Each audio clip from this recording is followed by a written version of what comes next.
in the 19th and into much of the 20th century, right, the circus and its allied entertainments really defined American popular culture, right?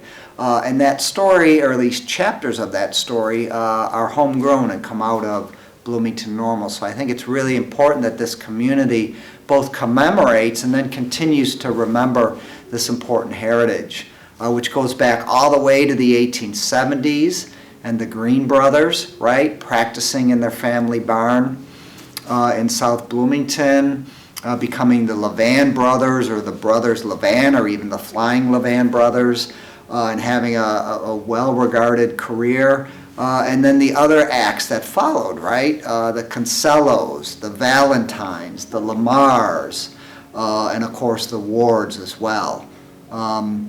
So it's a heritage I think this community needs to embrace and can embrace, and especially in the downtown area. And I think the location at the old YMCA, which is now regrettably a parking lot, is very appropriate, because at this location you had kind of a meeting ground of veteran circus aerialists and trapeze artists who were wintering here, right, during the colder months of the year.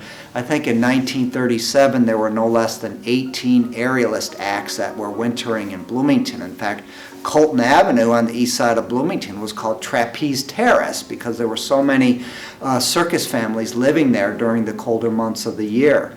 So at the YMCA, where the statue will be located, or at the old location, was a meeting ground of these veteran performers that could continue to practice during the colder months, right? But they were also guiding younger folk in the community that had aspirations, right, for a career under the big top, and they could be guided and mentored by these folks. But let's not forget also Illinois State Normal University and Dr. Clifford Pop Horton, who comes in the 1920s, establishes a normal chapter of Gamma Phi, and we have a college-based circus. And those folks are also participating in the practicing at the Y, acrobatic routines, and also trapeze routines as well. And every year, for many years, there'd be a 3-day circus festival held at the Y, which included a mix of all of these folks here. And I think an artwork commemorating this site and the people that dedicated their lives to entertaining others is very appropriate.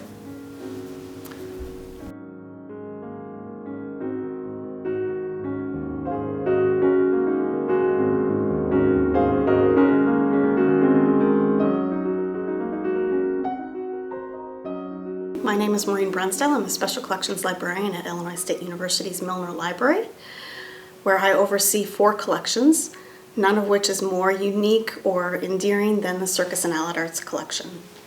In that collection we have the Ringling Archive, which spans from 1884, when they started their first circus, all the way through the 1920s with gaps in between. Not continuous, I should say. We have correspondence. We have over 10,000 Kodachrome slides capturing circuses from the late 1930s all the way through the 1960s.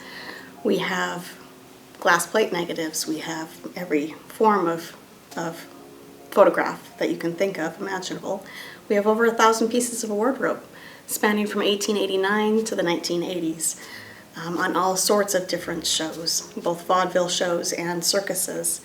We have contracts, we have correspondence, we have letterhead, we have posters, over 13,000 posters, and poster art, which was the thing that was brought to circus owners to say, hey, do you like this design? Do you want us to go with yellow letters or red letters?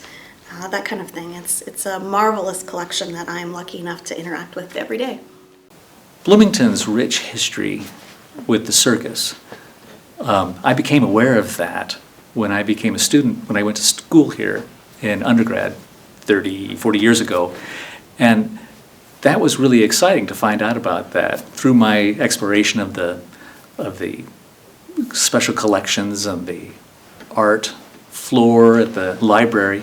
I got a real taste of what that was, and that really was really quite exciting. And it actually kind of drove my work at that point, because I was interested in movement and dance as expressed in my work.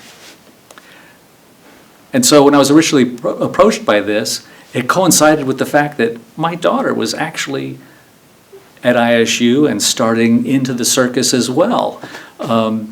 So it's the second generation. So it was really exciting to put my hand into this, and I thought it was important to. The more I learned about this, I thought it was important to memorialize that history, and that's what we're really trying to do is bring awareness to the community and to the visitors to here of that history.